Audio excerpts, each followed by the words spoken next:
بھائی میں 30 سال سے لوگوں کی خدمت میں یہ عرض کر رہا ہوں کہ وہ مخلوق جس نے مجھے سجدہ کیا ہے وہ مجھ پر حاوی کیسے ہو سکتی ہے؟ کیونکہ فرشتوں اور جنوں نے بابا آدم کو سجدہ کیا ہے، ہم انہی کی اولاد ہیں۔ سجدہ اپنے سے بہت سپیریئر چیز کو کیا جاتا ہے، تو اگر میں جنات سے بہت سپیریئر ہوں تو وہ مجھے کیا چمٹ کے کریں گے؟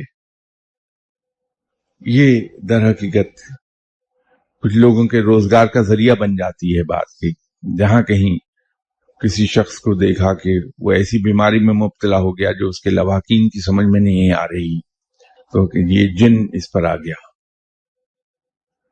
میں 30 سال سے لوگوں کے لیے دعا کر رہا ہوں، اور آن ایوریج 1500 لوگ پر ویک مجھ سے ملتے ہیں۔ ان 30 سالوں میں شاید 2 یا 3 ایسے کیسز سامنے آئے جہاں جنات نے تصرف حاصل کر لیا تھا انسان پر، لیکن وہ بھی آدھے منٹ میں غائب ہو گئے۔